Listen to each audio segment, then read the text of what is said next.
प्रदेश के चर्चित पूर्व आईपीएस अमिताभ ठाकुर बुधवार को ना पहुंचे। यहां एक होटल में अधिकार सेना के आयोजित कार्यकर्ता सम्मेलन में शामिल हुए, जिसमें राष्ट्रीय स्तर पर फुटबॉल में चयनित खिलाड़ी के अभिभावकों को सम्मानित किया गया।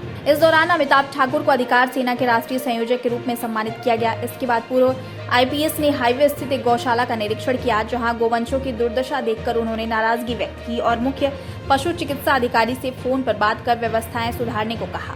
वहीं एक बैठक में शामिल होने के बाद पूर्व आईपीएस व अधिकार सेना के राष्ट्रीय संयोजक अमिताभ ठाकुर ने कहा कि वह महंगाई, भ्रष्टाचार और बेरोजगारी के खिलाफ लड़ाई लड़ रहे हैं। उन्होंने कहा कि जो 5 साल पहले सड़क पर थे, वह आज योगी सरकार में बड़ी बड़ी गाड़ियों से घूम रहे हैं। चाहे पसंदीदा अफसर हो या फिर मंत्री, आखिर इतना पैसा कहां से ला रहे हैं? जब मंत्री और विधायकों के वेतन मामूली हैं, तो इतने बड़े खर्चे कहां से चल रहे हैं? उनकी बिल्डिंगें बन रही हैं। उनकी भ्रष्टाचार की लड़ाई सिर्फ विपक्ष के खिलाफ है। पूर्व आईपीएस ने कहा कि मैंने कुछ कहा तो मुझे उठाकर जेल में बंद कर दिया गया। यही हाल गाँव से लेकर शहर तक है। अगर किसी ने सत्ता पार्टी को वोट नहीं दिया तो उस पर केस दर्ज किया जाता है, जिसके खिलाफ वह लड़ाई लड़ रहे हैं। साथ ही उन्होंने कहा कि प्रदेश की योगी सरकार भ्रष्टाचार दूर करने की बात कह रही है, लेकिन सत्ता के लोगों को भ्रष्टाचार का खुला लाइसेंस दे रखा है। हमारा यह मानना है कि जो आम नागरिक के लिए संबंधित मामले हैं, उन मामलों में ज़्यादातर लोग, अब उससे हम लोग में से कोई भी पूरी तरह छूता नहीं है, लेकिन ज़मीन पे आने की जो ज़रूरत है वह नहीं हो पा रही है। आप दाम देख रहे हैं, सामानों के दामों की क्या स्थिति है। आप यह देख रहे हैं कि किस प्रकार से बेरोजगारी बढ़ी हुई है। आप ये देख रहे हैं कि किस प्रकार से भ्रष्टाचार है। यूपी में जो राजनीतिक दल है वह एक मौका नहीं छोड़ती है यह कहने का कि हमने भ्रष्टाचार को दूर कर दिया।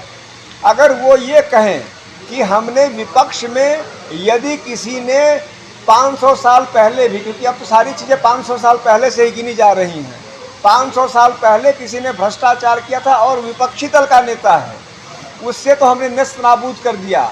लेकिन हमने अपने लोगों को भ्रष्टाचार का खुला लाइसेंस दे रखा है। उनके अफसर, मौजूदा सरकार के जो पसंदीदा अफसर हैं और सरकार में बैठे मंत्री हैं, आप देखें सारी बड़ी गाड़ियां सत्तारूढ़ पार्टी के पास हैं। जो 5 साल 6 साल पहले सड़क पे थे, वो बड़ी बड़ी गाड़ियों में लहराते घूम रहे हैं। आखिर वो पैसा वो कहां से पा रहे हैं?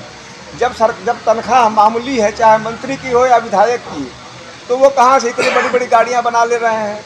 उनके भवन देखिए कितने बन रहे हैं। तो सीधी सी बात है कि भ्रष्टाचार की लड़ाई वास्तव में भ्रष्टाचार की लड़ाई नहीं है, विपक्ष के खिलाफ लड़ाई है। इनका उपयोग विपक्षी दलों पर, मैंने कुछ कहा मुझे उठा के बंद कर दिए, इन्होंने कुछ कहा इन्हें उठा के बंद कर दिए, यह हो गया है। और वही चीज़ गांव शहर तक, मैं यदि सत्ताधारी पार्टी के साथ नहीं हूं, मैंने दूसरे को वोट दिया, मुझ पर मुकदमा हो जाएगा, मैं जेल में पड़ा हूं।